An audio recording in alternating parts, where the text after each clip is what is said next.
자, 77페이지 고용인 보겠습니다.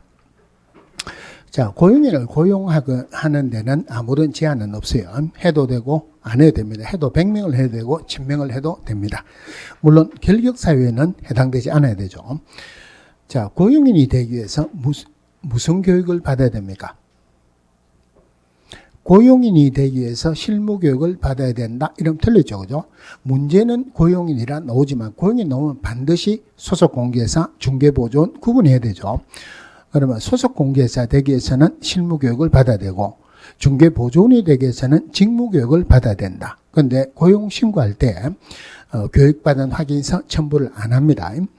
물론 소속공개사 자격증도 첨부를 안 한다.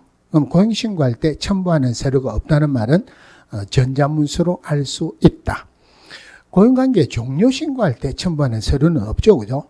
고용관계 종료신고할 때는 전자문서로 할 수 있습니까? 없습니까? 첨부하는 서류가 없으니까 할 수 있어요. 그런데 법으로 따지면 할 수 없다고 되어 있습니다. 왜 그러냐면, 그래서 보통 교재들은 고용관계 종료신고는 전자문서로 할 수 없다고 중요하다고 색깔로 해놓는데, 그거는 절대 중요한 거 아니고 문제는 안 나옵니다. 왜냐면은, 자, 우리 법에서 전자문서로 하여야 한답니까? 할 수 있답니까? 할 수 있다. 그런데 전자문서로 할 수 있다라고만 규정된 건 아니고 신고하여야 한다. 가로 열고 전자문서를 포함한다. 이래 됐어요.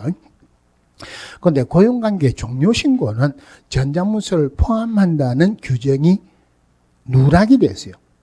누락이 됐다. 그러니까 실제로는 전자문서로 합니다. 그런데 법에서는 전자문서를 할 수 있다고 그게 누락이 되었기 때문에 맞는 것을 틀리는 지문들은 문제가 안 나옵니다. 그럼 전자문서로 할 수 있다라면은 법 규정을 가지고 전자문서로 할 수 있다는 규정이 없으니까 할 수 없는 거 아니냐. 전자문서로 할 수 없다면은 현실적으로 전자문서로 한다. 이 문제거리가 돼요. 그거는 문제가 안 나와요. 자, 고용하고 난 뒤에 고용관계 종료신고를 하죠. 고용관계 종료신고를 먼저 보세요. 고용관계 종료신고는 고용관계 종료 후, 요거는 예외적인 숫자가 아니죠. 원칙 그대로 10일 이내 하면 돼요. 그런데 고용신고는 절대 고용 후 10일 이내가 아니고 업무 개시 전까지. 자, 업무 개시 전까지 여기 훨씬 중요합니다. 자, 여기까지는 지문에 나올 수는 있지만 한 문제로 나오기는 어렵습니다. 한 문제로 나올 수 있는 게, 자, 고용인의 업무상 행위는 그를 고용한 기업공개사의 행위로 본다. 기업공개사 행위로 본다 하는 말은 추정한다, 간주한다, 어느 게 똑같습니까? 간주한다가 똑같이 추정한다하고는 내용이 완전히 다른 내용이에요.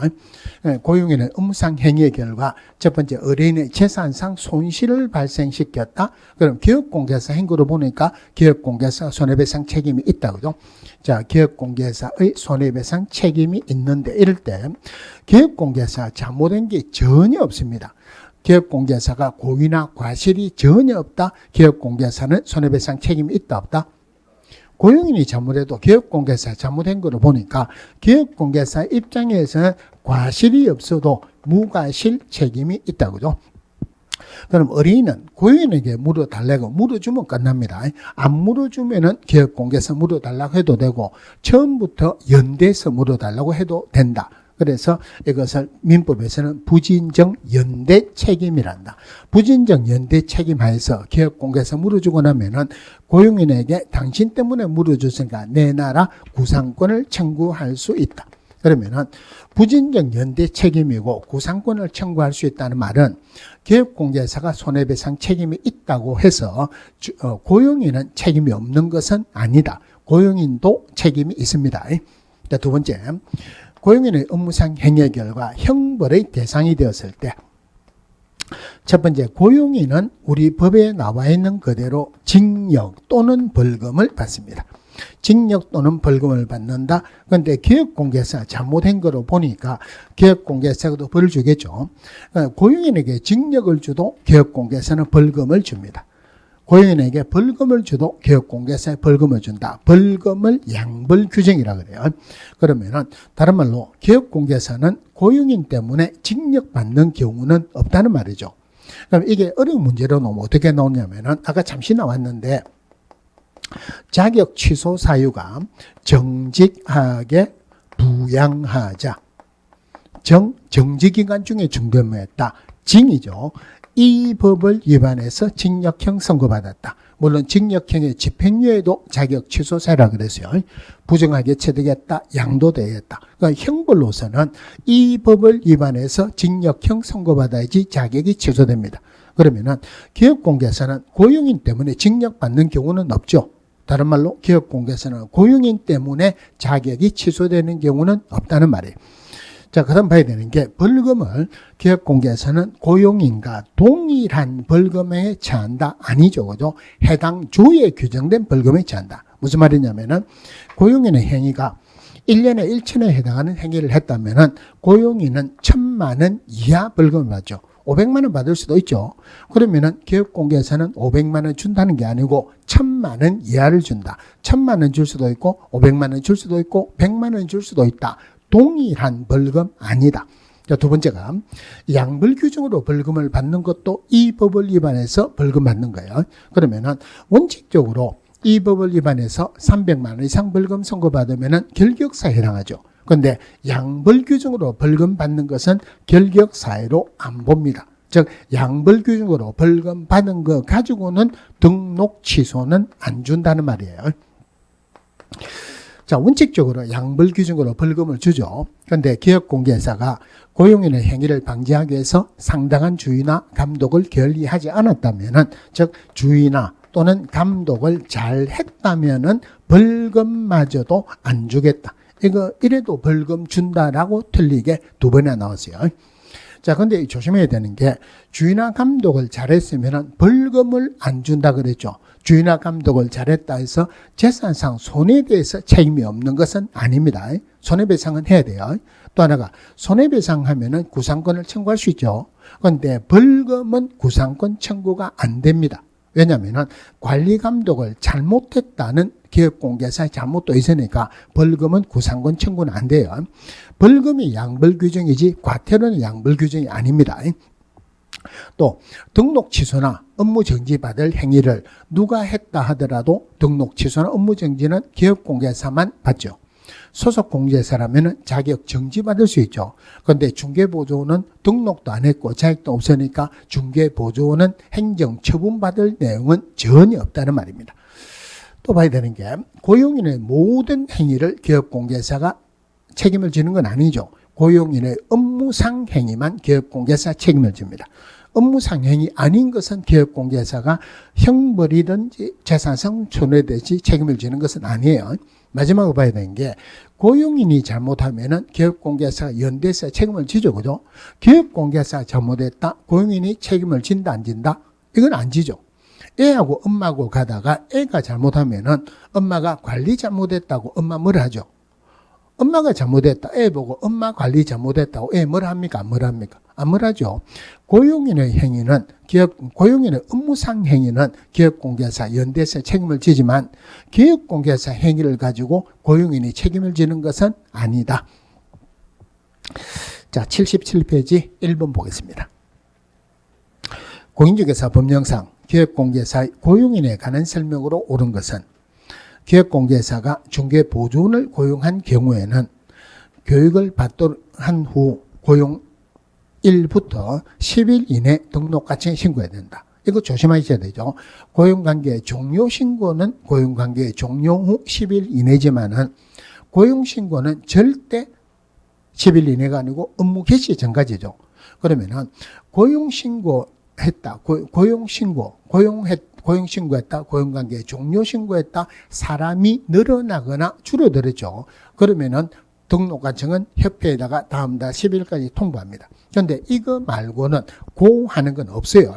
그럼 고용신고해라. 고용관계 종료신고해라. 우리 법에서 해라는 걸 하나라도 위반하면은 무조건 행정처분이나 과태료 두 개 중에 하나 줍니다.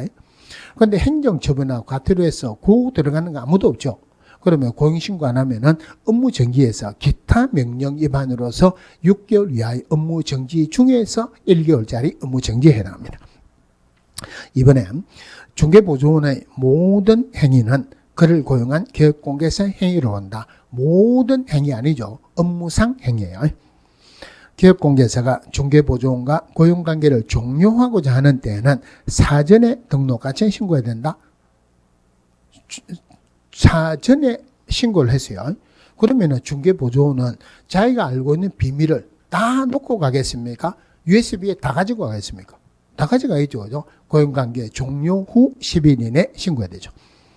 4번에 소속공개사의 고용신고를 받은 등록관청은 그 소속공개사의 자격 발급 시도지사에게 자격 발급을 확인 요청해. 맞네요. 다른 말로 고용신고할 때 자격증 사본 첨부하는 건 아니죠.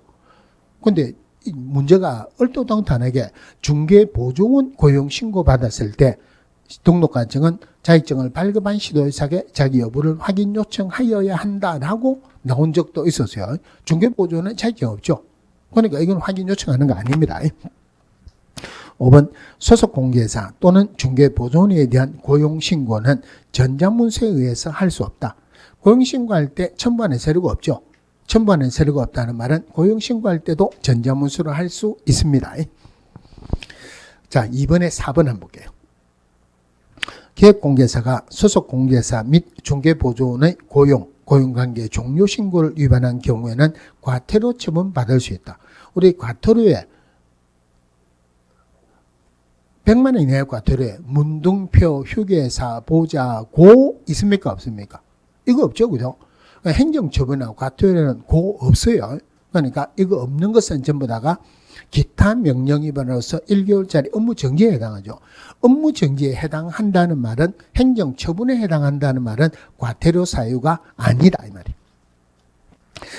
자, 넘어가서 3번에 자, 기업공개사 갑은 소속공개사 을과 중개보조원 병을 고용하고자 한다. 공인중개사 법령상 이에 관한 설명으로 옳은 것을 모두 골라라. 병은 외국인이어도 된다. 중개보조원 외국인 됩니까? 안 됩니까? 되죠. 그죠? 그런데 원래는 결격사유에는 해당되지 않아야 돼요. 공무원이 확인합니다. 그런데 모든 외국인의 결격사유를 우리나라 공무원이 확인할 수가 없죠. 그럼 외국인을 고용할 때는 결격사유에 해당하지 않는다는 서류를 첨부해야 돼요. 그런데 이 문제를 어떻게 나왔냐면은 외국인을 고용 신고할 때 외국인 자격증 사본을 첨부합니까? 안 합니까? 자격은 어디에서 받은 거예요? 우리나라에서 받았죠. 그러니까 시도지사가 알죠. 외국인 고용 신고할 때 자격증 사본은 첨부 안 합니다. 대신에 결격사유에 해당한다는 것은 자기가 첨부를 해야 돼요. 물론 외국인도 기업공개사도 될 수 있고 중개보조원, 소속공개사 다 될 수 있죠. 니은에 을이 소속공개사요. 을에 대한 고용신고를 받은 등록관청은 을의 직무교육 수료 여부를 확인하여야 한다. 소속공개사 되기 위해서 무슨 교육을 받아야 된다? 실무교육 받아야 되니까 실무교육 받았는지를 등록같이 확인해야 됩니다. 디귿에 갑은 기업공개사는 을의 업무 개시 후 10일 이내 등록과청에 고용신고해야 된다. 고용관계 종료신고는 고용관계 종료 후 10일 이내지만은 고용신고는 업무 개시 전까지죠. 자, 오른쪽에 5번에 자, 공인중개사 기업공개사 갑은 소속공개사 을을 고용하였다. 공인중개사 법령상 틀린 것은 을의 업무상 행위는 갑의 행위로 본다. 맞고요. 을은 중개인을 한 경우 거래계약서에 갑과 함께 서명 및 날인해야 된다. 거래계약서 확인설명서에 기업공개사와 소속공개사는 서명 및 날인하는 거 맞죠? 그죠? 그런데 소속공개사가 중개업을 했다 하더라도 소속공개사가 거래계약서 확인설명서 작성하여야 한다. 이거는 틀렸죠. 그죠? 작성할 수 있지만 작성하는 의무는 기업공개사가 있습니다. 3번 을의 업무상 과실로 중개의뢰인에게 손해를 입힌 경우 갑이 손해배상 책임을 지고 을은 그 책임을 지지 않는다. 기업공개사 책임이 있다고 해서 고용인이 책임이 없는 것은 아니다. 그죠? 고용인도 책임이 있습니다. 을은 갑의 위임을 받아 부동산거래 신고서에 제출을 대행할 수 있다. 소속공개사는 부동산거래 신고 대행할 수 있죠. 대신에 소속공개사는 부동산 거래 신고를 전자문서로 대행할 수 있다, 맞다, 틀렸다? 대행하는 것은 절대 전자문서로는 할 수 없다 그랬어요. 을은 전문 직업인으로서의 품위를 유지하고 신의 성취에 의한 공정 중개 의무가 있다. 소속 공개사니까 맞네요. 6번에 계획공개사 갑과 그가 고용한 중개보조원 을에 관한 설명으로 틀린 것은 을의 고의로 인한 불법 행위에 갑이 가담하지 아니한 경우 갑의 손해배상 책임을 정함에 있어서 과실상계를 인정한다. 자, 요 지문 한 번도 못 봤죠, 그죠? 요 판례 잠깐 정리를 하고 갈게요. 자, 계획공개사 갑이고 A가 소속 공개사예요. 을이 소속 공개사인데 의뢰인이 A입니다. A가 고의로 불법 행위를 해가지고 돈을 벌고 있어요. 을이 가만히 보니까 이거 불법 행위더라. 불법 행위로 돈을 벌고 있는데 내가 조금 빼먹는다고 해서 이 사람이 설마 내한테 물어달라 하겠느냐 이래가지고 고의로 어린의 재산상 손실을 발생시켰어요. 이 사람이 불법 행위를 했다. 잘못된 거 맞죠? 그러면은 A는 을에게 손해배상 청구할 수 있다 없다? A는 을에게 손해배상 청구할 수 있습니다. 그러면 을이 물어줘야 되죠. 물어주는데 좋다 물어주겠다. 대신에 당신도 잘못된 거 있지 않느냐? 당신 잘못된 거 빼고 물어주겠다. 과실상계 인정이 안 됩니다. 과실상계 인정이 안 돼요. 자, 그럼 을이 물어줘야 되는데 을이 안 물어주면 계획공개사 물어줘야 되죠. 물어주고 나는데 갑이 A 을에게 구상권 청구하죠. 그럼 을이 갑에게 물어줘야 되죠. 좋다 물어주겠다. 대신에 당신 잘못한 것도 있으니까 내가 당신 잘못한 거 빼고 물어주겠다. 이러는 거 갑은 난 잘못된 거 없다. 잘못된 거 있습니까 없습니까? 을이 하는 말이 내가 고의로 재산상 손해가 발생하게 한 것 관리 감독을 잘못했으니까 잘못된 거 있지 않느냐. 당신 잘못된 거 빼고 물어주겠다. 과실상계 인정이 안 됩니다. 자, 근데 계획공개사는 지금 잘못된 게 전혀 없죠. 그런데 A는 불법 행위를 저질렀다. 잘못된 게 있죠. 계획공개사 물어줄 때는 당신 잘못된 거 빼고 물어주겠다. 과실상계가 인정이 됩니다. 예, 각각 다른 판례인데 한꺼번에 뭐 이래요. 자, 이런 판례가 있는데 문제는 한 번도 나온 적은 없습니다. 자, 이번에 을이 업무상 행위로 중개 의뢰인에게 손해를 입힌 경우에는 갑이 무과실이면 손해배상 책임은 당사자인 을에게 한정한다. 이건 아니죠. 그죠? 계획공개상 무과실이라 하더라도 궁극적인 책임은 계획공개사에게 손해배상 책임이 있습니다. 3번 을의 업무상 행위로 손해를 입은 중개 의뢰인은 갑과 을에 대해서 동시 또는 선택적으로 손해배상을 청구할 수 있다. 맞는데 주로 지문에 넣으면 동시 이래 안 나오고 연대해서 이래 나옵니다. 연대해서 또는 선택적으로 손해배상 청구할 수 있다. 그래서 부진정 연대 책임이다. 이렇게 표현합니다.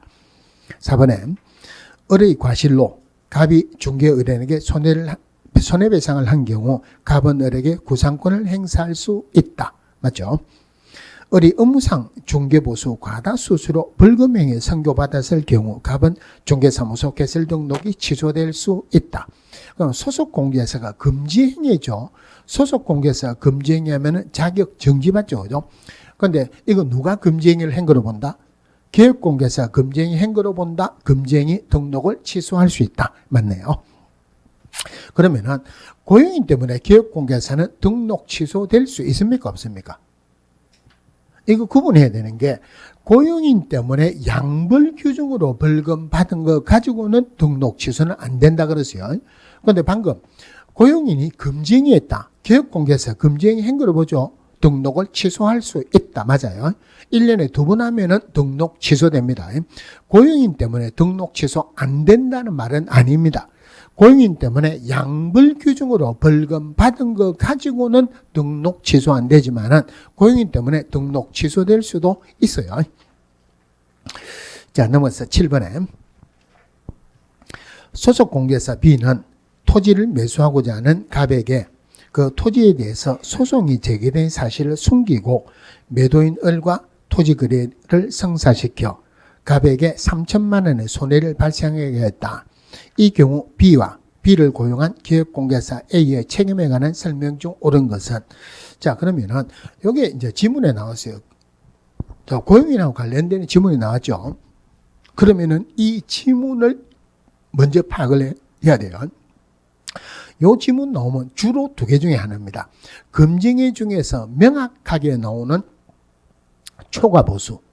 아니면은 요런 지문들이나 요런 지문들을 보면은 뭐를 생각이 되느냐면은 검증의 중에서 무등록자 매수 중 할 때 중요상에 대한 거짓된 은행으로 의뢰인의 판단을 그르치게 하는 행위 요거죠. 그죠? 그거를 생각하면서 문제를 푸셔야 돼요. 자, 1번에 B는 공개사 자격이 취소되고 B가 고용인이죠. 소속 공개사죠. 금지 행위하면은 자격 취소입니까? 자격 정지입니까? 그러니까 소속 공개사 업무를 하다가 잘못하면은 전부 다가 자격 정지예요. 정직 부양. 요거는 사실은 업무하다가 한 건 아니죠. 그러니까 소속 공개사 위반은 전부 다 자격 정지다 이러고 있어요. 자격 취소되고 틀렸죠. A는 공직에서 개설 등록이 취소될 수 있다. 그러면은 금지행위했다. 기업공개사 금지행위 한 거로 보니까 등록을 취소할 수 있다. 이거는 맞네요. 이번에 B는 3년 이하의 징역이나 3천만 원 이하의 벌금에 처해지고 A는 3천만 원 이하의 벌금에 처해진다. 무등록자 매수 중 하는 거니까 1년에 1천이죠. 그래서 소속 공개사는 1년에 1천이고 기업 공개사는 1년 이하의 징역 요거 들어가면 안 되죠. 그냥 1,000만 원 이하의 벌금 요거만 들어갑니다. 3번 만일 B가 500만 원의 벌금을 선고받으면은 A도 양벌 규정을 적용받아 반드시 500만 원의 벌금이 선고된다. 동일한 벌금 아니라 그랬죠. 해당 주에 규정된 벌금이니까 1,000만 원 받을 수도 있고 500만 원 받을 수도 있고 100만 원 받을 수도 있습니다. 4번에 A는 자신에게 과실이 없음을 입증하여도 손해배상 책임을 면할 수 없으나 그 업무에 관해서 상당한 주의와 감독을 다한 경우에는 형사 책임은 면할 수 있다. 이건 맞죠. 주의나 감독을 잘하면은 형사 책임이라는 게 징역 또는 벌금이에요. 그런데 기업공개사는 징역은 안 받는다 그랬죠. 주의나 감독을 잘하면은 벌금은 안 받을 수 있죠. 안 받을 수 있다. 대신에 주의나 감독을 잘했다 하더라도 손해배상 책임이 없어지는 것은 아닙니다. 5번에 A가 양벌 규정에 의해서 300만 원 이상 벌금을 선고받으면 A는 결격사유에 해당되어 중개사무소 개설 등록이 취소된다. 원래 기업공개사가 자기 자신의 행위로 이 법을 위반해서 300만 원 이상 벌금 선고받으면 결격사유에 해당돼서 등록 취소되지만 기업공개사가 고용인 때문에 양벌 규정으로 벌금 받았다. 이것은 결격사유 아니죠. 그죠? 양벌 규정으로 벌금 받은 거 가지고는 등록 취소는 안 준다 그랬어요. 자, 오른쪽에 인장 등록 정리를 좀 하고 갈게요. 자, 인장을 등록한다는 말은 중개 업무에 어떤 도장을 새겼다 이거죠. 그런데 중개보조는 중개무 못하니까 인장 등록하는 거 아니죠. 기업공개사고 소속공개사입니다. 기업공개사 등은 인장 등록해야 된다. 이러면 틀렸죠. 그죠? 자, 인장 등록할 때 우리 등록 신청할 때 사실사자 끝납니까? 인 들어갑니까? 안 들어갑니까? 안 들어가죠. 다른 말로 등록 신청할 때 인장 등록하는 거 아니죠. 업무 개시 전까지 합니다. 원래는 업무 개시 전까지 하는데 기업공개사는 예외적으로 등록 신청할 때 인장 등록할 수 있고 소속공개사는 고용 신고할 때 인장 등록할 수 있다. 자, 그러면은 인장 등록할 때는 제일 먼저 개념을 잡아야 되는 게 법인하고 개인하고 구분하는 거야. 그럼 어떤 인장을 등록하느냐? 법인은 법인 인장을 등록합니다. 특별히 조심해야 되는 게 절대 법인의 대표자 인장 등록하는 거 아니죠. 그죠? 법인 인장. 물론 이 법인 인장은 상업등기 규칙이라는 데 나옵니다. 우리 개인인감도장은 인감증명법이라는 데 나와요. 자, 근데 개인은 인감도장으로 하는 거 아니죠. 그죠? 그러니까 주민등록표 등에 나타난 자기 성명이 기재된 7mm 이상 30mm 이내의 인장을 등록해야 된다. 그럼 어떻게 등록하느냐? 인장 등록할 때 도장을 가지고 가는 게 아니고 어떤 용지에 도장을 찍어서 그 용지를 제출합니다. 그럼 우리 개인인감 증명서에는 인감 도장이 찍혀 있죠. 법인 인감 증명서에도 인감 도장이 찍혀 있겠죠. 인감 도장이 찍혀 있는 법인 인감 증명서 제출하면 돼요. 그래서 법인은 법인 인감 증명서 제출로 가름한다. 가름한다는 말은 대신한다는 순수한 우리말이죠. 예, 법인은 인감증명서만 제출하면 인장 등록했어요. 그런데 개인은 인감증명서 안 들어가죠. 그럼 개인은 도장 찍어갖고 용지를 제출하는데 그 용지 제목이 뭐냐면은 인장 등록 신고서입니다. 인장 등록 신고서를 제출합니다. 다른 말로 하면은 법인은 어떤 경우라 하더라도 인장 등록 신고서 들어가는 경우는 없습니다. 그럼 이거 맞는 거 보세요. 법인이 인장 등록하는 방법은 인장 등록 신고서에 인감 증명서를 첨부해야 된다? 틀리죠. 법인은 인장 등록 신고서 안 들어간다 그랬죠. 인감 증명서만 들어가면 돼요. 자, 그럼 법인이 있다. 법인은 인장 등록하죠. 법인이 인장 등록하죠. 자, 그런데 법인의 분사무소도 법인입니다. 분사무소 인장 등록은 어디에서 한다? 물론 주사무소 소재지 시군구청이 하죠. 분사무소도 법인이니까 무슨 인장 등록하는 게 원칙이다? 법인이 인장 등록하는 게 원칙이에요. 그런데 때로는 분사무소는 법인의 대표자가 보증하는 인장을 등록하기로도 합니다. 그럼 결론적으로 분사무소는 법인 인장 등록해도 되고 법인의 대표자가 보증하는 인장을 등록해도 된다 이 말이죠. 그러면은 인장 등록에서 제일 많이 나오는 지문이 분사무소는 법인의 대표자가 보증하는 인장을 등록하여야 한답니까? 할 수 있답니까? 할 수 있다. 그러면은 분사무소는 법인 인장 등록하여야 한다. 맞습니까? 틀립니까? 이거 해도 되고 이거 되죠. 법인 인장 등록할 수 있다죠. 그죠? 대신에 법인은 무조건 법인 인장 등록해야 돼요. 법인은 대표자가 보장하는 인장을 등록할 수 있다. 이런 말이 들어가면 안 됩니다. 이거 간단하지만 주로 여기에서 문제가 나옵니다. 자, 굉장히 중요한 숫자가 나오는데 원래 공무원이 하는 거는 7일, 기업공개상은 10일이지만 예외적으로 인장 변경 등록 며칠 7일입니다. 이거 틀리게 나오면 10일, 맞는 지문으로 나오면 7일.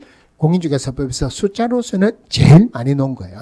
그러면은 여기에 등록증이 있으면은 인장 등록한 인장 찍어 놓는 난이 있어요. 혹시 여러분들 중개사무소에서 등록증 한 본 적 있습니까? 등록증에 보면은 이 인장이 굉장히 큽니다. 그 큰 인장을 등록한 건 아니고, 그런데 요만한 인장을 등록했어요. 여기에 스캔해서 붙일 때는 아마 확대를 하는 모양. 여기에 찍어져 있는 도장은 요만큼 됩니다. 실제로는 자기 등록한 인장보다 더 크게 적혀 있어요. 변경되면은 변경되는 인장 등 찍어 놓는 난도 있어요. 그런데 등록증은 기업공개사 손을 못 대요. 이 도장 누가 찍어야 된다? 등록같이 찍어야 되죠. 등록같이 찍어야 된다는 말은 인장 변경 등록할 때 등록증 원본 첨부합니다. 대신에 소속공개사 거는 찍어 놓는 난이 없으니까 소속공개사 인장 변경 등록할 때 등록증 첨부하는 규정은 없어요. 그럼 인장 등록하지 않거나 등록하지 아니한 인장을 사용했다. 행정처분할 때 첫 글자 인 하면 되죠. 업무정지에서 민의할 때 인, 자격정지에서 이소인 할 때 인, 기업공개사 위반하면은 업무정지, 소속공개사 위반하면은 자격정지, 둘 다가 3개월짜리예요.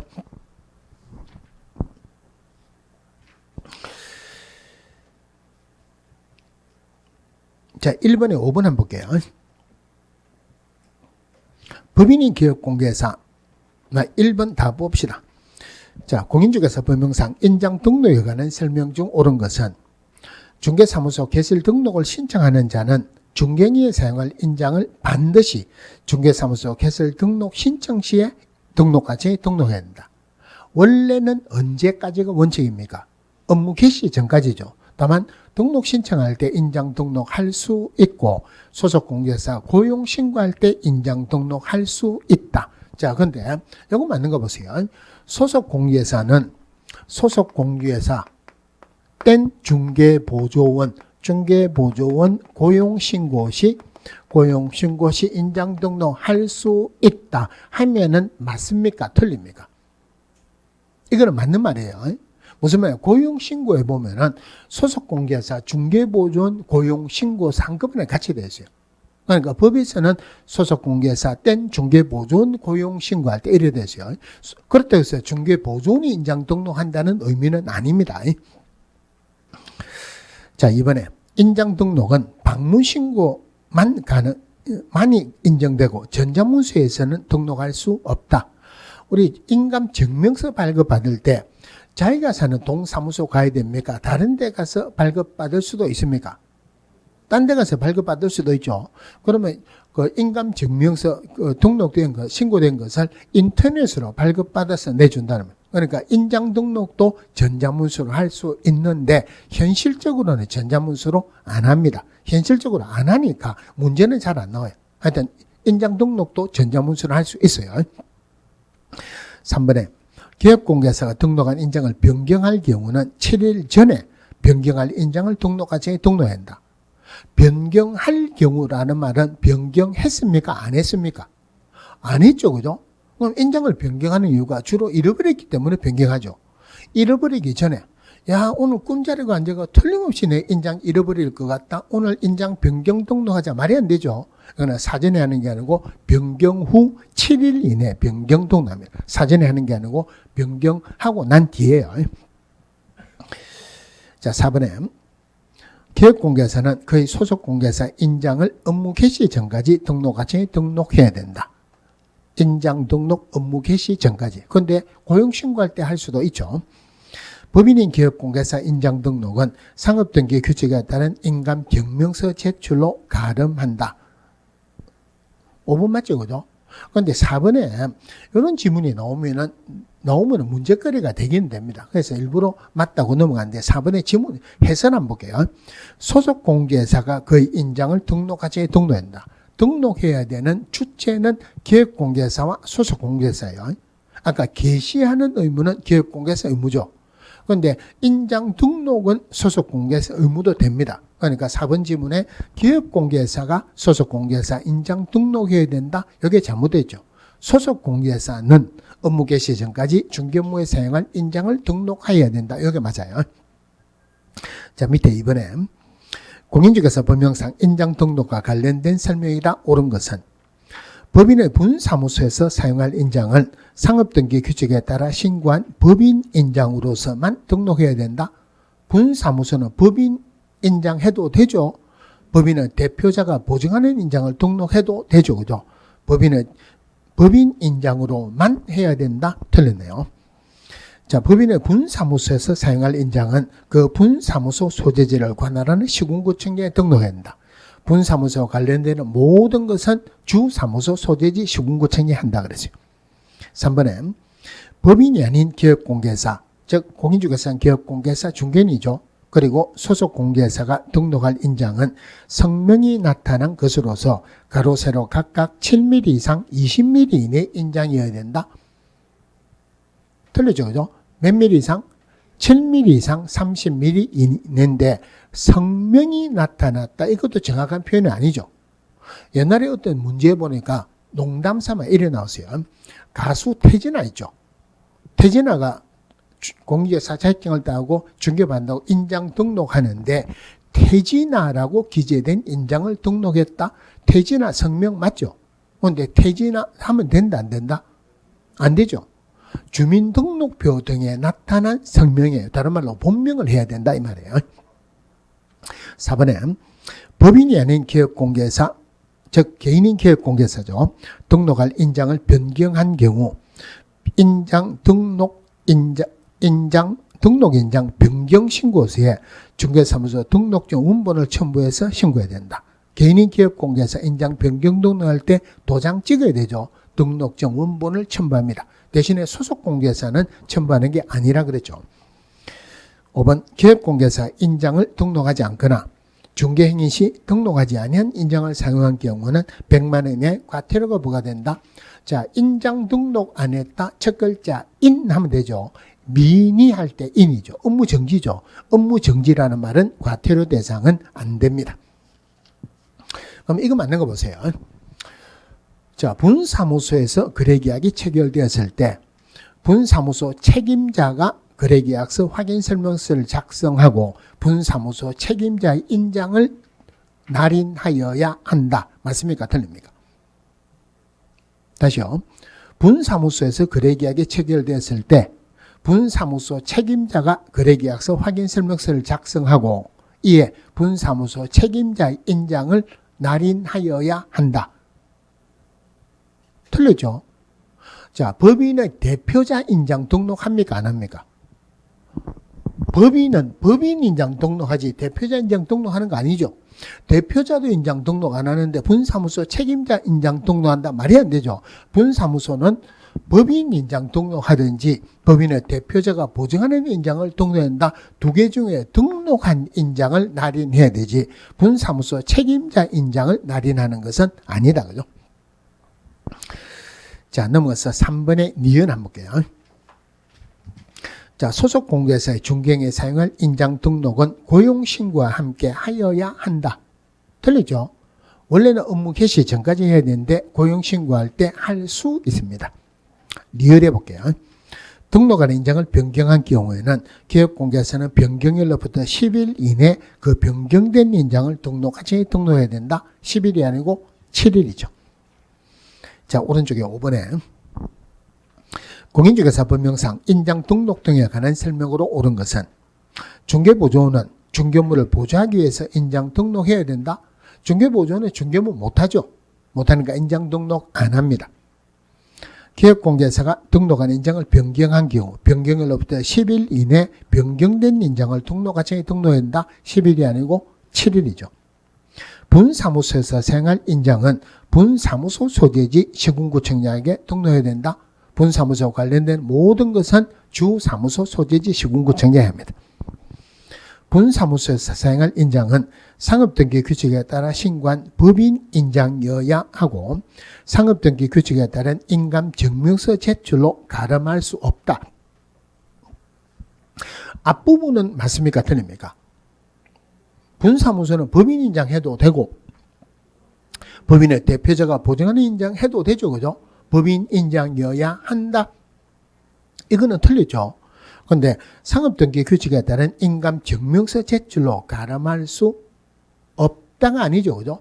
만약에 법인 인장으로 등록하게 되면은 법인 인감증명서 제출로 가름합니다. 앞부분도 틀렸고 뒷부분도 틀렸네요.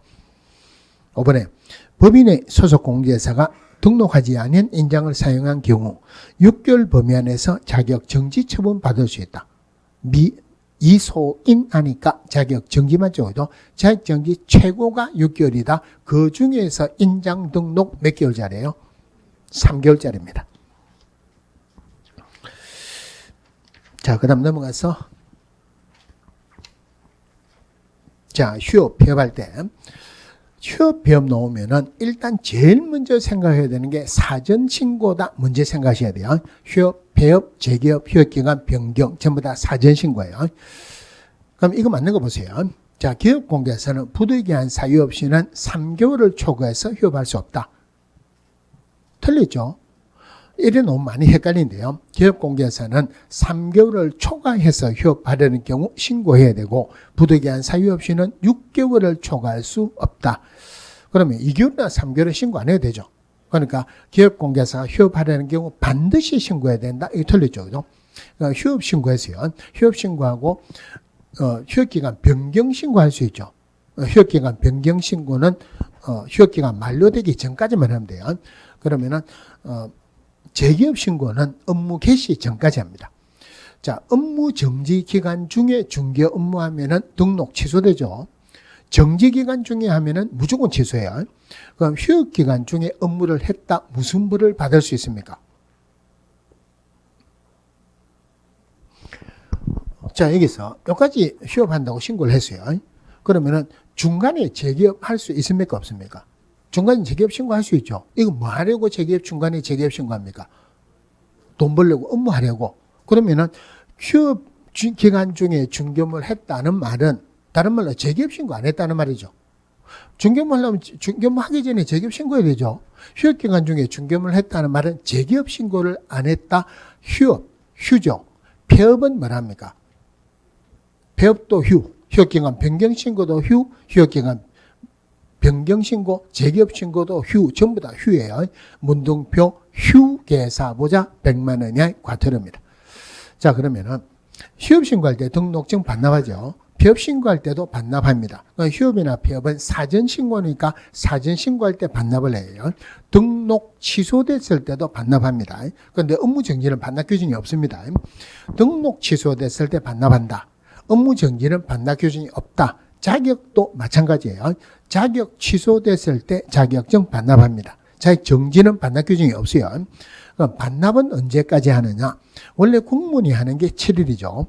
공무원이 하는 게 7일. 공무원이 하는 게 7일이라는 말은 공무원이 기업공개사에 내주는 게 7일이다 이 말이에요.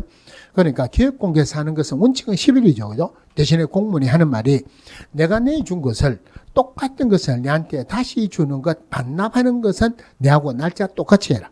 등록 취소되면은 등록 취소된 날부터 7일 이내 등록증 반납합니다. 마찬가지로 자격 취소되면은 자격 취소된 날부터 7일 이내 자격증 반납해야 되죠. 전자문서로 하는데 전자문서로 하는 것은 다른 거 생각하지 말고 반납하는 게 있느냐 없느냐 이것만 생각하세요. 그럼 휴업이나 폐업 신고할 때 반납해야 되죠. 전자문서로 할 수 없습니다. 휴업기간 변경 신고할 때 반납합니까 안 합니까? 이미 반납했으니까 반납할 게 없죠. 근데 휴업기간 변경 신고할 때 등록증 반납해라고 틀린 지문으로 2번이나 나왔어요. 재기업 신고할 때 반납한다 안 한다? 반납하는 거 없죠. 그러니까 반납하는 거 없는 것, 휴업기간 변경 신고하거나 재기업 신고할 때는 전자문서로 할 수 있습니다. 자, 폐업도 사전신고죠. 반납해야 돼요. 그럼 옛날에는 어떤 규정이 있었냐면은 기업공개사가 사망했을 때 세대를 같이 하는 자가 지체 없이 등록증을 반납해야 된다 하는 규정이 있었는데 사망했다, 세대를 같이 하는 자가 있다는 보장이 없죠. 그래서 그 규정은 없어졌어요.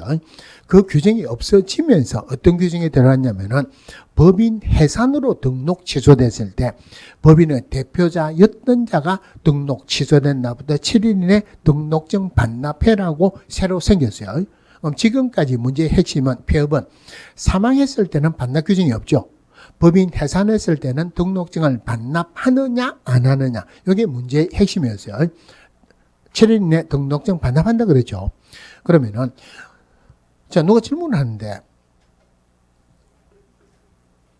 중개업할 때 사업자 등록해야 됩니까? 안 해야 됩니까? 사업자 등록하고 공인중개사법하고는 아무 상관이 없습니다. 사업자 등록증을 게시해야 된다. 중개사법에서 이런 규정이 없죠. 그런데 현실적으로 사업자 등록을 안 하게 되면 무슨 말이 생겼냐? 뭐가 생겼냐면은 사업자 등록을 안 하면은 대항력이 안 생기죠. 우리 주택임대차에서는 물건 인도받고 주민등록을 한 다음 날 대항력이 생기죠. 상가임대차법은 사업자 등록 신청하고 물건 인도 받은 다음 날 대항력 생기죠. 대항력이 안 생기면 우선변제, 최우선변제 없죠, 그죠? 나중에 문제가 생기면 보증금 날아갈 수도 있죠. 자, 또 하나가 우리 공인중개사법에서는 중개보수 받았다 영수증 교부하는 의무가 있습니까, 없습니까? 중개사법에서는 영수증 교부하는 의무는 없지만 현실적으로는 영수증 달라 말라 말을 안 하더라도 의무적으로 현금 영수증 교부해야 돼요. 현금 영수증 혹시 교부 받아봤습니까? 현금 영수증 적어줍니까? 타이핑 찍어줍니까? 도장 찍어줍니까? 어째야 합니까? 현금 영수증 발급받을 때 국세청 들어가서 해가지고 현금 영수증을 내줍니다. 그러면 사업자 등록을 안 하면은 국세청 들어가서 뭐 할 수가 없죠. 그러니까 현실적으로는 사업자 등록을 해야 돼요. 그런데 공인중개사법하고 사업자 등록은 아무 상관이 없습니다. 그러니까 원래는 폐업신고하면은 부가세법에 따른 폐업신고를 세무서에 가서 하고 그 다음에 정교협에 관한 폐업신고도 등록관청에 하고 두 군데 다 해야 됐어요. 두 군데 나오면 귀찮죠. 그래서 등록관청에 가가지고 두 개 다를 한꺼번에 폐업신고할 수도 있고 세무서에 가서 한꺼번에 폐업신고할 수도 있다. 올해부터 추가됐습니다. 자, 휴업, 폐업, 재개업, 휴업기간 변경신고 위반했다. 문동표 휴게사보자 100만 원 이하 중에서 얼마짜리예요? 휴업이니까 얼마? 20만 원짜리입니다. 자, 84페이지에 2번 볼게요. 공인중개사 법령상 중개업의 휴업 및 폐업 신고에 관한 설명 중 옳은 것은 3개월 이하의 기간을 휴업하고자 할 때는 신고할 필요가 없다. 3개월 초과해서 휴업하고자 할 때 신고해야 되죠. 그런데 등록증 교부 받으면은 업무 개시하는 걸로 봅니다. 그런데 업무 개시해서 3개월 초과해서 업무 안 할 때는 휴업 신고해야 되고 위반하면은 휴업 신고 위반으로 처벌받아요. 이번에 기업공개사 갑은 폐업 신고를 하지 않고 폐업을 해서 100만 원의 벌금형에 처해졌다. 첫 번째 어디가 틀렸습니까? 자, 문제를 넣을 때 문제를 보는 순서입니다. 100만 원 구체적인 숫자가 나왔죠. 구체적인 숫자가 나오면은 숫자보다는 먼저 봐야 되는 게 벌금인지 과태료인지를 먼저 봐야 돼요. 그럼 휴업신고 위반하면은 벌금입니까? 과태료입니까? 과태료죠. 그리고 또 우리 법에서는 어떤 경우라더라도 벌금에 처한다 이런 말은 없습니다. 만약에 벌금에 처한다면은 징역 또는 벌금이 나와야 되겠죠. 이거는 과태료죠. 그죠? 그러면 여기서 100만 원 과태료에 처해졌다 하면은 맞다, 틀렸다. 틀렸죠? 100만 원 이하의 과태료예요. 그 중에서 20만 원짜리죠. 20만 원 과태료에 처한다. 맞죠? 그죠? 그럼 정확하게 표현하면은 100만 원 이하의 과태료에 처한다. 맞아요. 20만 원 과태료에 처한다. 맞습니다. 아까 말씀드렸지만은 30만 원 과태료에 처했다. 맞다, 틀렸다. 2분의 1 범위 내에서 늘리거나 줄일 수 있죠. 30만 원 과태료에 처했다 해도 맞습니다. 3번에 휴업은 3개월을 초과할 수 없으나 질병으로 인한 요양의 경우 6개월까지만 휴업할 수 있다. 틀리죠. 3개월 초과해서 휴업하는 경우 신고해야 되고 부득이한 사유 없이는 6개월을 초과할 수 없다. 그 부득이한 사유라는 게 군에 갔다 입영, 병원에 갔다 요양, 학교 갔다 취약 또는 이에 준하는 사유입니다. 4번에 기업공개사가 휴업 신고 후 재기업을 한 때는 지체 없이 재개 신고를 해야 된다. 지체 없이라는 말은 사전입니까? 사후입니까? 사후죠. 휴업, 폐업, 재기업, 휴업기간 변경 신고는 제일 먼저 생각해야 되는 게 사전 신고예요. 그러니까 미리 신고해야 돼요. 기업공개사가 중개업무 재개 신고를 한 경우 등록관청은 반납받은 등록증을 5일 이내 반환하여야 한다. 만약에 5일 이내 반환하면은 5일 동안은 개시 못하죠. 개시 못하면 100만 원 이하의 과태료죠. 자, 그러면은 여기서 하나 봐야 되는 게 우리 공인중개사법에서 즉시라는 것도 있고 지체 없이라는 것도 있었어요. 즉시하고 지체 없이가 어떻게 다릅니까? 지체 없이는 빨리 해야 되죠. 즉시는 빨리. 지체 없이는 바로 하는 거죠. 즉시는 바로.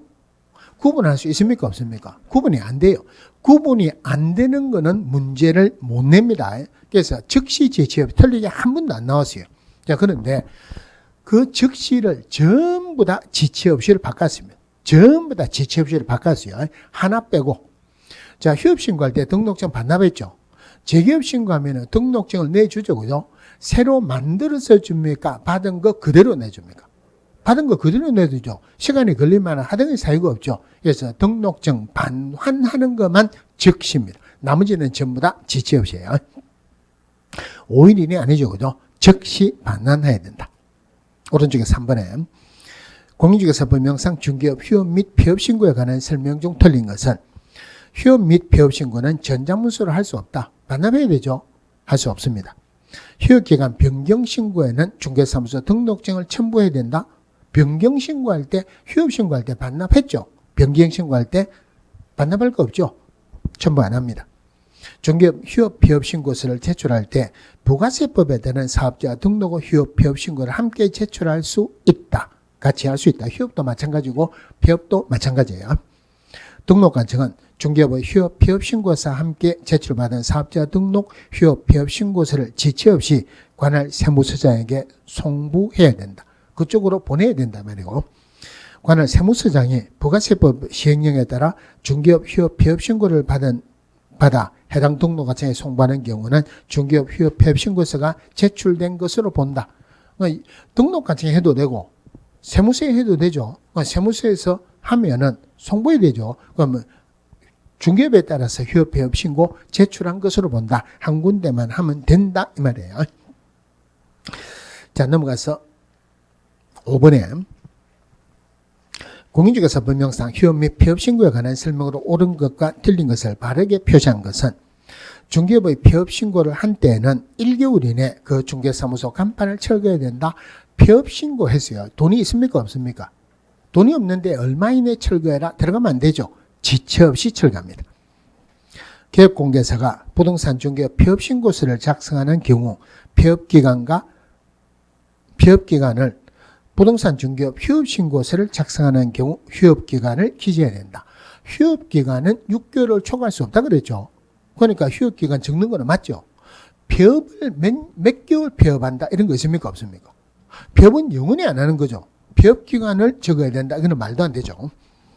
이것에 휴업 폐업 신고와 재개 휴업기간 변경 신고는 동일한 서식이다. 한 서식에 휴업 가로 열고 폐업 재개업 휴업기간 변경 가로 닫고 신고서 이래 되어 있어요. 서식은 하나로 됐습니다. 똑같습니다. 리얼에 개업공개사가 폐업 사실을 신고하고 중개사무소 간판을 철거하지 아니한 경우 과태료 부과 처분을 받을 수 있다. 폐업했죠. 지체 없이 간판 철거해야 되죠. 개업공개사 아니죠. 등록관청 소관이 아니다. 그죠? 소관청이 없으니까 과태료 사유는 안 된다 그랬어요. 아까 나왔죠. 그죠? 6번에 3번 한번 볼게요. 휴업기간 변경신고는 전자문서에 의한 방법으로 할 수 없다. 휴업기간 변경신고할 때 등록증 반납한다 안 한다? 안 하죠. 전자문서로 할 수 있죠. 그럼 재기업 신고할 때도 반납하는 거 없죠. 전자문서로 할 수 있습니다. 자, 7번에 1번 한번 보겠습니다. 폐업신고 전에 기업공개사에 대하여 위반 행위를 사유로 행한 업무정지 처분의 효과는 폐업일로부터 1년간 다시 개설 등록한 자에게 승계된다. 물론 이거는 여기서 나오는 지문은 아니지만은 행정처분 효과에 승계해서 자, 재등록 기업공개사는 폐업하기 전에 기업공개사 지위를 승계한다 그러죠. 그러면은 업무정지하고 과태료도 승계가 돼요. 자, 이 말입니다.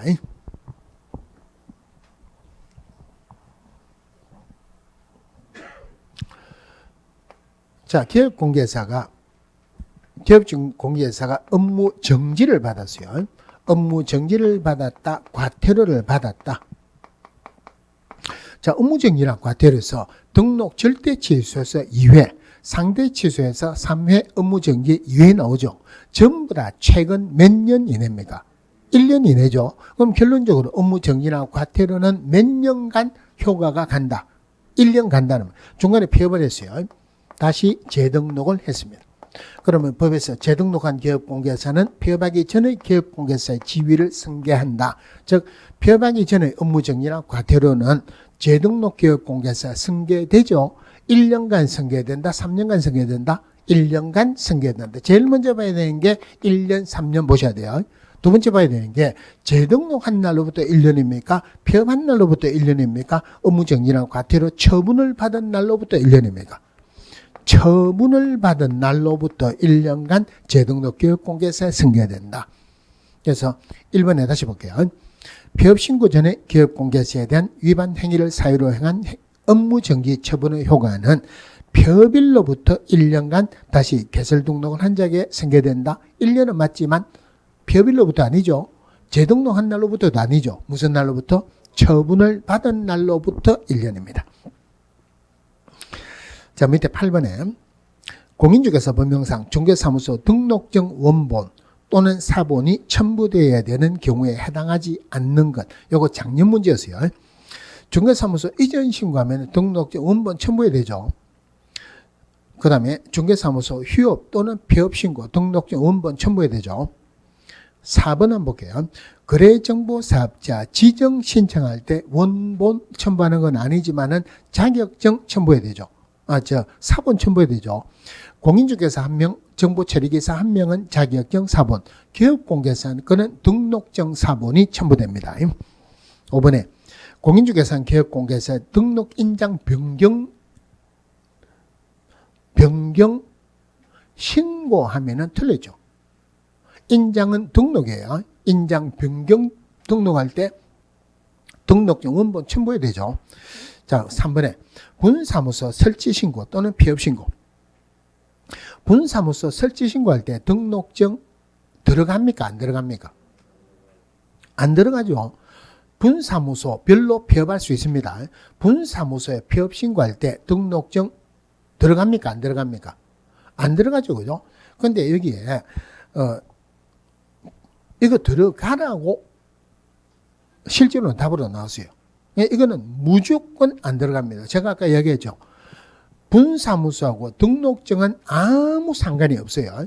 그래서 요거는 이신청해갖고 한 문제 올라간 거예요. 작년에 이랬어요. 누가 공개사 한 문제 때문에 2차 과목 한 문제 때문에 떨어졌어요.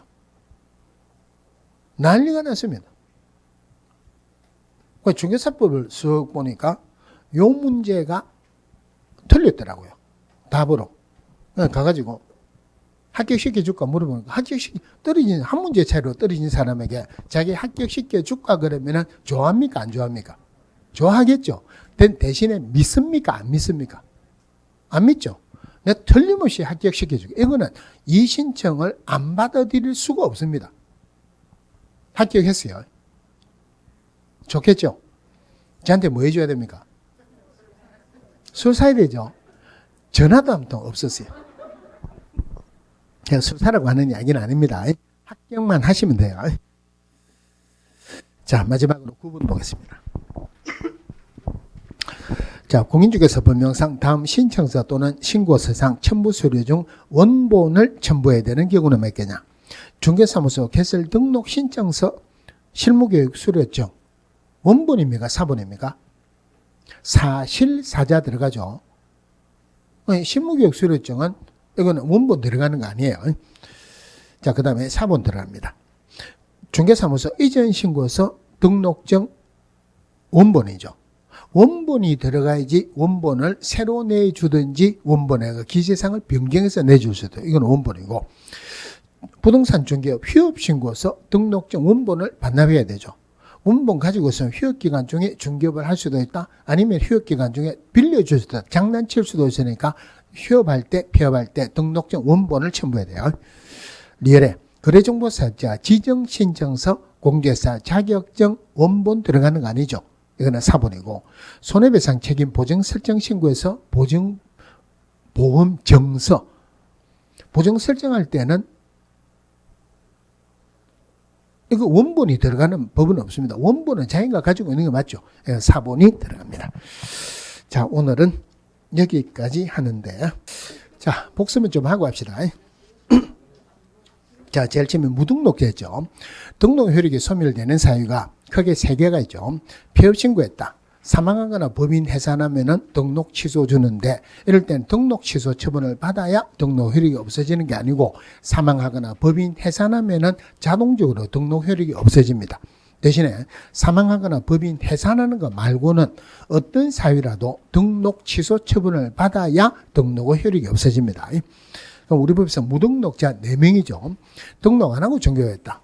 그 다음에 등록 효력이 소멸되고 난 뒤에, 즉 폐업하고 난 뒤에, 법인 해산하고 난 뒤에, 등록 취소되고 난 뒤에 중개업했다. 오로지 4명밖에 없어요.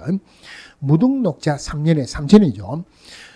근데 거짓이나 부정한 방법으로 개설 등록한 자도 3년에 3천인데, 이 사람은 등록을 했기 때문에 등록 취소 줍니다. 무등록자는 등록을 안 했기 때문에 등록 취소 줄 수는 없다. 그죠? 무등록자의 중개로 이루어진 거래 계약은 유효입니다.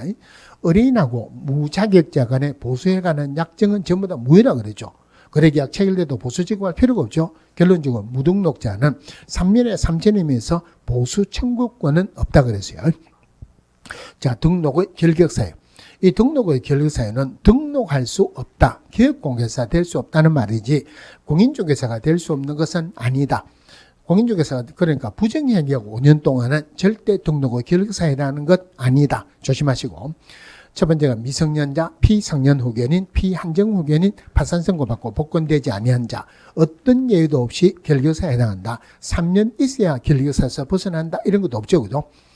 금고 이상의 형을 선고받고 집행이 종료되거나 면제된 날부터 3년 동안, 대신에 가석방되면은 잔여행기 지나고 3년 지나야 돼요. 특별사면은 3년 동안 결격사유에 해당하지만 일반사면은 결격사유가 아무 상관이 없다. 금고 이상의 형의 집행유예를 선고받았다. 집행유예 기간 동안 결격사유에 해당한다. 선고유예는 결격사유가 아니다 그랬죠. 자격 취소되면은 취소된 날부터 3년, 등록 취소돼도 등록 취소된 날부터 3년, 이 법을 위반해서 300만 성 벌금 선고받았다. 벌금 선고받은 날로부터 3년. 벌금은 반드시 이 법 있어야 되죠. 자, 자격 정지받았다. 자격 정지기간 동안 업무 정지받았다. 업무 정지받고 폐업한 자로서 업무 정지기간이 경과되지 아니한 자. 업무 정지를 법인이 받으면은 그 법인은 임원이나 사원에게 결계사, 업무 정지 기간 동안 결계사를 주는데, 임원이나 사원은 업무 정지 처분 당시의 임원이나 사원이 아니고 업무 정지 사유 발생했을 때 있던 임원이나 사원이다. 자, 원래 등록 취소되면 3년간 결계사에 해당하지만 사망하거나 법인 해산했다, 등록 기준 미달했다, 요 두 개로 인해 가지고 등록 취소됐을 때는 애당초 결격사유를 안 본다 그랬어요. 결격사유에 해당돼서 등록 취소되면은 원래 있는 결격사유 기간 동안 중개물을 못하는 거지, 등록 취소된 날부터 3년 동안 못하는 것은 아니다. 대표적으로 자격 취소로 등록 취소된 자는 등록 취소된 날부터 3년 동안 결격사유 아니죠. 원래 결격사유인 자격 취소된 날부터 3년 동안이 결격사유야. 이 법을 위반해서 300만 이상 벌금 선고받았다. 벌금 선고받은 날로부터 3년 동안이 결격사유지 등록 취소된 날부터 3년 동안 결격사유는 아니다. 그죠? 그러면은 보통 사람이 결격사유다 하면 등록 안 해줍니다. 개업공개사가 결격사유다 하면 등록 취소주죠. 법인의 임원이나 사원이 결격사유에 해당하면은 2개월 이내 해소 안 하면은 등록 취소 준다. 고용인이 결격사유에 해당하는데 2개월 이내 해소 안 하면은 업무 정지 준다. 그럼 등록 취소 준다, 업무 정지 준다, 등록 해준다, 안 해준다, 등록 관청이 하니까 등록 관청이 해야 되죠. 그래서 등록 관청이 결격사유에 해당하는지 여부를 관계기관이 조회할 수 있다. 자, 중개사무소 명칭에서 기업공개에서는 사무소 명칭에 공인중개사 사무소 또는 부동산 중개라는 문자를 써야 된다. 위반하면 100만 원의 과태료. 기업공개사 아닌 자는 이런 문자나 유사한 명칭을 사용할 수 없다. 1년 1천이죠. 기업공개사가 5개 광고문을 설치할 때 등록증에 기재된 기업공개사 성명을 표기해야 되는데, 분사무소는 절대 대표자 성명이 아니고 신고 확인서에 기재된 분사무소 책임자 성명을 표기해야 된다. 물론 5개 광고문을 설치해야 되는 의무는 없습니다. 5개 광고문하고 관련된 것도 위반하면 100만 원 이하의 과태료예요. 그럼 이거 전부 다 간판 관련 규정을 위반했다. 등록관청은 간판의 철거를 명할 수 있다. 철거 안 하게 되면 행정 대집행할 수 있다. 그죠? 기업공개사 아닌 자가 사무소 명칭에 공인중개사 사무소, 부동산 중개 또는 유사한 명칭을 써도 등록관청은 간판의 철거를 명할 수 있다. 맞아요. 순서를 좀 바꿔가지고 스스로 간판 철거하는 것, 중개업 안 하거나 못하는 것 철거되죠. 그러니까 사무소 이전 신고했다, 폐업했다, 등록 취소됐다, 철거돼요. 구체적인 그러면 업무 정지, 휴업은 나중에 하는 거니까 철거하는 거 아니죠. 구체적인 숫자가 나오는 거 아니죠. 지체 없이 철거합니다. 그럼 철거 안 했다고 해서 등록관청이 간판의 철거를 명할 수 있다. 들어가면 안 되죠. 그죠? 대신에 등록관청은 행정 대집행할 수 있다. 그러면 이거 철거 안 했다, 폐업했다, 기업공개사니까 소관청이 없죠. 소관청이 없다 하는 말은 과태료 대상은 안 된다. 자, 그다음에 표시광고할 때 기업공개사 아닌 자는 표시광고할 수 없다. 1년 1천이죠. 기업공개사가 표시광고할 때 위반하면은 100만 원 이하의 과태료예요. 꼭 들어가야 되는 게 중개사무소 명칭, 소재지, 연락처, 기업공개사 성명, 물론 법인이라면 대표자 성명 들어가죠. 그리고 등록번호도 같이 들어가죠. 인터넷을 이용해서 표시광고할 때 요것뿐만이 아니고 중개대상물, 소재지, 면적, 가격, 또 건축물에 관한 구체적인 것도 들어갑니다. 중개보조원에 관한 사항을 명시해서는 안 된다. 요거 위반하면 100만 원 이하의 과태료. 대신에 부당 표시 광고, 즉 미끼 광고, 과장 광고하지 마라. 요거 위반하면 500만 원 이하의 과태료입니다. 그럼 이 부당 광고하는지 모니터링은 국장이 할 수 있죠. 모니터링 결과 국장이 정보통신 서비스 제공자에게 어떤 조치를 요구했는데 안 따르면은 500만 원 이하의 과태료입니다. 모니터링 두 개가 있죠. 기본 모니터링 분기별로, 수시 모니터링 필요할 때 분기별로 하고 나면은 30일 이내 국장에게 제출해야 되고, 수시 모니터링 15일 이내 국장에 제출한다. 국장은 시도지사, 등록관청에게 조사 조치라고 요구한다. 그럼 시도지사 등록관청은 국장에게 받았으니까 국장에게 10일 이내 제출해야 돼요. 이제 표시광고하고 관련된 구체적인 것은 전부 다 국장이 정해서 고시합니다. 자, 그 다음에 사무소 이전했죠. 사무소 이전 신고는 이전 후 10일 이내 이전 후의 등록가치에 신고한다. 자, 등록가치에 신고하면 원칙은 등록증을 재교부하여야 한다. 등록증을 재교부하여야 한다는 말은 등록증 반납해야 되죠. 사무소 확보 서류하고 등록증을 반납해서 신고합니다. 대신에 동일 등록 관청 내에서 사무소 이전했을 때 이럴 때만 등록증의 변경사항을 기재해서 교부할 수 있다. 자, 사무소 이전 신고받은 이전 후의 등록 관청은 종전의 등록 관청에게 서류 송부할 것을 요청한다. 지체 없이 송부하죠. 가지고 있는 거 다 보내면 되죠. 등록 서류, 등록대장, 최근 몇 년 이내 행정처분상 1년이죠. 행정처분이 진행 중이면은 그 관련 서류도 같이 보낸다. 이럴 때 행정처분은 이전 후의 등록 관청이 일을 행한다. 자, 중개사무소 2개 이상의 중개사무소 둘 수 없다. 대신에 법인인 경우에는 신고하고 분사무소 둘 수 있다. 분사무소 한 시군구에 사무소 2개는 절대 못 들어가니까 주사무소 소재지 시군구를 제외한 시군구별로 설치할 수 있대. 시군구당 1개소를 초과할 수 없다. 분사무소 업무지역은 전국을 합니다. 분사무소 설치 신고할 때 사실사자에서 사진 대신에 보정 설정 서류 들어간다. 분사무소는 절대 업무 개시 전까지 보정 설정하는 거 아니다. 그죠? 여기 설치 요건인데 사람과 관련된 것은 분사무소 책임자 규정만 있다. 실무교육, 분사무소 책임자는 실무교육을 받았을 것, 사무소 공인중개사 자격은 첨부하는 건 아니지만은 분사무소 책임자는 공인중개사일 것. 다만 특수법이나 분사무소 책임자는 공유회사가 아니어도 된다. 분사무소 관련된 모든 것은 주사무소 소재지 시군구청이 한다 그러죠. 분사무소 설치 신고받은 등록관청, 즉 주사무소 소재 시군구청장은 7일 이내 신고 확인서를 교부하고 지체 없이 분사무소 소재지 시군구청에 통보한다. 분사무소별로도 업무정지 처분할 수 있다. 분사무소의 업무정지는 절대 분사무소 소재지 시군구청에 줄 수 있는 게 아니고 등록관청, 주사무소 소재지 시군구청에 줄 수 있죠. 분사무소에 등록 취소 안 했으니까 등록 취소는 줄 수 없다. 자, 업무 범위에 들어가서 지역적으로 구분된 것은 중개인밖에 없죠. 중개인은 사무소 소재지 시도, 대신에 부동산 거래 정보망에 가입하고 이를 이용해서 중개업을 하는 경우는 그 부동산 거래 정보망에 공개된 관할구역 외의 것도 할 수 있다. 나머지 기업공개서는 전부 다 제한이 없기 때문에 전국에 중개 대상물에 대해서도 제한이 없죠. 겸업할 수 있는 것은 개인인 기업공개사는 겸업에 관한 규정이 없으니까 우리 법이나 다른 법에서 못하게 하는 것 말고는 전부 다 할 수 있다. 자, 법인인 기업공개사 할 수 있는 업무는 물론 중개업할 수 있고 상업용 건축물 및 주택의 임대관리 등 부동산 관리 등 부동산의 이용 개발 및 거래에 관한 상담, 그 다음에 기업공개사를 대상으로 하는 중개업에 관한 경영기법이나 경영정보 제공, 그 다음에 상업용 건축물 그리고 주택의 분양 등 주거 이전에 부수되는 용역의 알선으로서 이사업체, 도비업체 소개, 마지막으로 경매 공매 물건의 권리분석 및 체력의 알선, 매수인정 대리, 입찰신청 대리할 수 있다. 이 중에서 오로지 경매 부동산에 대한 매수인정 대리, 입찰신청 대리할 때만 법원에 등록하고 그 감독을 받는다. 그럼 이 겸업할 수 있는 업무는 원칙적으로 개인인 기업공개사도 할 수 있다. 대신에 중개는 마지막에 있는 경매 공매하는 것은 할 수 없다.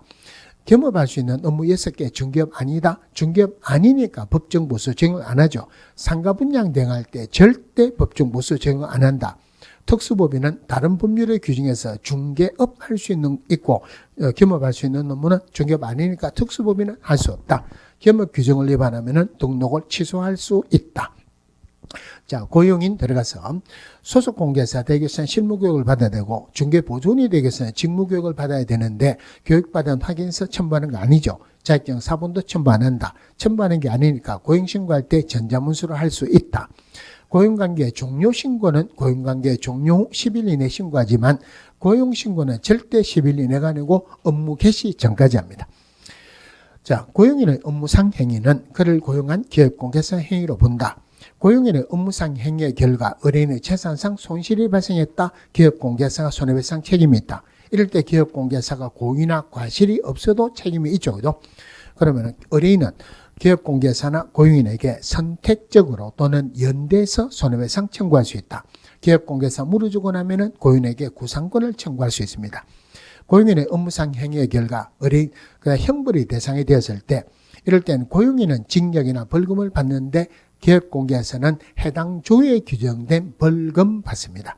동일한 벌금 아니죠. 그런데 양벌 규정으로 벌금 받는다 하더라도 이것은 결격 사유로 안 본다. 즉 양벌 규정으로 벌금 받은 것 가지고는 등록 취소는 안 준다 그랬어요.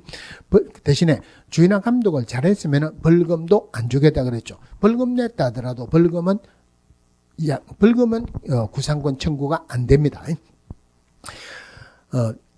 등록 취소는 업무 정지받을 행위를 누가 했다 하더라도 기업공개사 받고 소속공개사라면 자익 정지받을 수 있지만 중개보조는 행정처분받을 내용은 전혀 없다. 고용인의 모든 행위를 기업공개사 책임을 지는 것 아니죠. 업무상 행위예요.